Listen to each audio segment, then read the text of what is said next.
Hi hello, welcome to another video. ഇന്ന് നമുക്കൊരു recipe video നോക്കിയാലോ? ഞാൻ കുറേ കാലമായല്ലേ ഒരു റെസിപ്പി ഷെയർ ചെയ്തിട്ട്.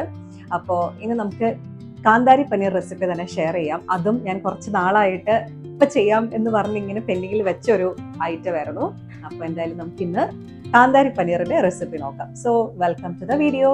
അപ്പം ഞാൻ വേണ്ട ഐറ്റംസ് ഒന്ന് പറഞ്ഞുതരാം. ഓഫ് കോഴ്സ് പനീർ വേണം. ഞാൻ ബ്രില്ലറിന്റെ പനീറാണ് എടുക്കുന്നത്. കുറച്ചുകൂടി എനിക്കൊരു സോഫ്റ്റ് ആയിട്ട് തോന്നുന്നത് ബ്രില്ലർ പനീറാണ്, അതുകൊണ്ട് അത് എടുത്തതേ ഉള്ളൂ. ദെൻ നമുക്ക് സാധാരണ നമ്മുടെ ജീരകമില്ലേ, ജീര കുറച്ച് മതി. ദെൻ ബട്ടർ വേണം. പിന്നെ ഒരു മീഡിയം സൈസ് ഓണിയൻ ഇതേപോലെ കുഞ്ഞായിട്ട് ചോപ്പ് ചെയ്തത്. പിന്നെ ഇത് മല്ലിയില, ഇത് നമുക്കുണ്ടല്ലോ ഇതുപോലെ കുഞ്ഞായിട്ട് ചോപ്പ് ചെയ്തെന്ന് വേണം, അല്ലാതെ കുറച്ചും വേണം. പിന്നെ കുറച്ച് കാഷ്യൂ നട്ട്സ്, ഞാനിവിടെ ഒരു 5 എണ്ണം എടുത്തേക്കുന്നത്, അത് സോക്ക് ചെയ്യാൻ വെച്ചിരിക്കുക. പിന്നെ ഒരു 10 കാന്താരിയാണ് ഞാൻ എടുത്തേക്കുന്നത്. പിന്നെ ഒരു 8 അല്ലിയോളം വെളുത്തുള്ളി ഉണ്ട്. പിന്നെ ഇതാ ഈ ഒരു ചെറിയ സൈസിലുള്ള ഇഞ്ചി മതി കേട്ടോ, ഒത്തിരി കൂടുതൽ എടുക്കരുത്, അതിൻ്റെ ഒരു ടേസ്റ്റ് മുന്നോട്ട് നിൽക്കരുത്. ആ പാകത്തിനൊരു ചെറിയ പീസ് ഇഞ്ചി. ഇത് മിൽക്ക് പൗഡർ ആണ്. ഇത് നമ്മൾ ഫൈനലി ആഡ് ചെയ്യുന്ന ഒരു ഇൻഗ്രീഡിയൻ്റാണ്. അതിന് കുറച്ചുകൂടി അതർ ഓപ്ഷൻസും കൂടി ഞാൻ പറഞ്ഞുതരാം. ഓക്കെ, എനിവേ ഇത്രയാണ് നമ്മുടെ മെയിൻ ഇൻഗ്രീഡിയൻസ്. അപ്പം നമ്മൾ പാൻ വെച്ചു.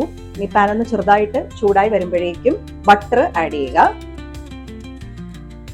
ഇനി ഈ ബട്ടറിലേക്ക് കുറച്ച് ജീരകം ആഡ് ചെയ്ത് കൊടുക്കുക. ഇനി അതിലേക്ക് നമ്മൾ അരിഞ്ഞു വെച്ചിരിക്കുന്ന ഈ ഒരു അണിയൻ ആഡ് ചെയ്യുക.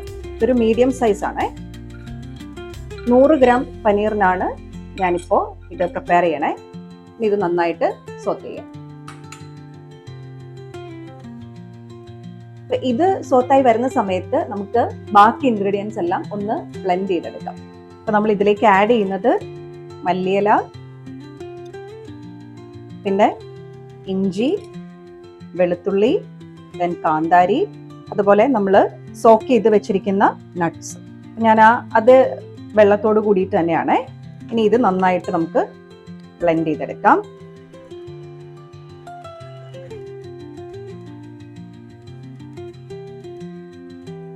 ഇതുപോലെ നല്ല രീതിയിൽ ബ്ലെൻഡായി വരണേ. അപ്പൊ ഇത് അത്യാവശ്യം വഴഞ്ചു വന്നിട്ടുണ്ട്. ഇനി നമുക്ക് ഇതിലേക്ക് നമ്മുടെ ഈ ഒരു മിക്സ് ആഡ് ചെയ്ത് കൊടുക്കേ.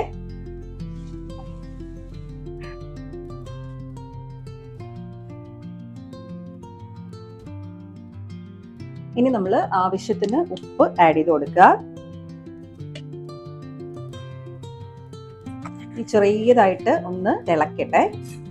ഈ ടൈമിൽ എരിവൊക്കെ നോക്കുക. എരിവ് കുറവാണെന്നുണ്ടെങ്കിൽ വേണമെങ്കിൽ കാന്താരിയോ അല്ലെങ്കിൽ പച്ചമുളകോ ഇതുപോലെ തന്നെ ഒന്നുകൂടെ ഒന്ന് ആഡ് ചെയ്ത് കൊടുക്കാം.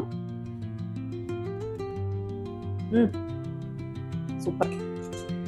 എന്റെ കണക്കിന് നല്ല എരിവുണ്ട് ഇത്. അപ്പം എരിവ് നിങ്ങളൊന്ന് അഡ്ജസ്റ്റ് ചെയ്തോണം.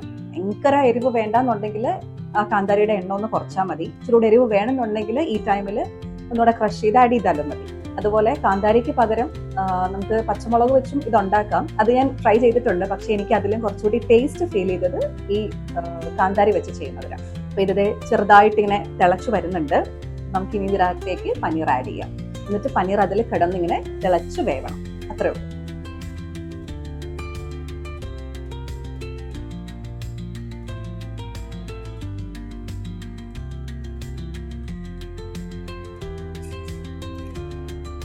ഇതുപോലെ നന്നായിട്ട് തിളക്കണം കേട്ടോ, എന്നാലേ പനീറിന്റെ ഉള്ളിലേക്ക് ആ ഒരു കാന്താരിയുടെ ഫ്ലേവർ ഒക്കെ അങ്ങോട്ട് കയറുള്ളൂ. അപ്പൊ കുറച്ച് സമയം തിളപ്പിച്ച് തന്നെ വേണം നമ്മളിത് കുക്ക് ചെയ്തെടുക്കാനേ. ഇനി ലാസ്റ്റ് സ്റ്റെപ്പ്, ഇതിൽ നമുക്ക് 2-3 ഓപ്ഷൻസ് എടുക്കാം. ഒന്ന്, ഇങ്ങനെ തന്നെ നമുക്ക് സെർവ് ചെയ്യാം. ഇതുപോലെ തിളച്ചൊക്കെ കഴിയുമ്പോൾ നിർത്തി കഴിഞ്ഞാൽ ഇങ്ങനെ തന്നെ സെർവ് ചെയ്യാം. രണ്ടാമത്തെ ഓപ്ഷൻ ഞാനിപ്പോൾ ചെയ്യാൻ പോകുന്നതാണ്. 1 ടീസ്പൂൺ മിൽക്ക് പൗഡർ ജസ്റ്റ് ഒന്ന് വെള്ളത്തിൽ നമ്മൾ മിക്സ് ചെയ്യില്ലേ, അതേപോലെ നാക്കിയിട്ട് ഇതിലേക്ക് ആഡ് ചെയ്യുക. മൂന്നാമത്തെ ഓപ്ഷൻ ഫ്രഷ് ക്രീം. അത് തീ നിർത്തിയതിനു ശേഷം ഇതിന്റെ മേളിലേക്ക് കുറച്ച് ഫ്രഷ് ക്രീം ആഡ് ചെയ്തിട്ട് സെർവ് ചെയ്യുക. അപ്പൊ ഈ 3 രീതിയിലും ചെയ്യാം കേട്ടോ. ഇന്നിപ്പോ ഞാൻ ചെയ്യുന്നത് മിൽക്ക് പൗഡർ ആണ്. ഇതൊരു ക്രീമി അല്ലെങ്കിൽ ഒരു വേറൊരു ഡിഫറെന്റ് ടേസ്റ്റ് കിട്ടാൻ വേണ്ടിയിട്ടേ ഉള്ളൂ. അപ്പം ഇങ്ങനെ സെർവ് ചെയ്താലും ഒരു കുഴപ്പമില്ല.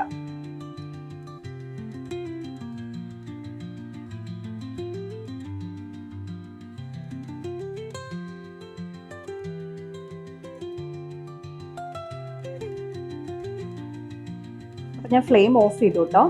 ഈ ഗ്രേവി ഇതുപോലെ നല്ലതായിട്ട് കുറുകി വരും. ആ ഒരു സ്റ്റേജ് ആകുമ്പോഴാണ് നമ്മൾ നിർത്തുന്നത്.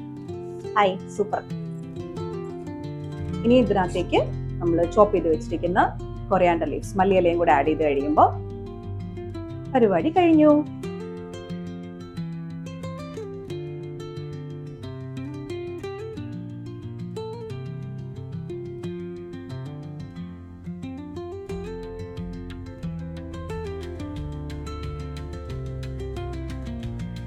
ഇതാണ് എൻ്റെ കാന്താരി പനീർ റെസിപ്പി. എല്ലാവരും ഒന്ന് ട്രൈ ചെയ്ത് നോക്കുക.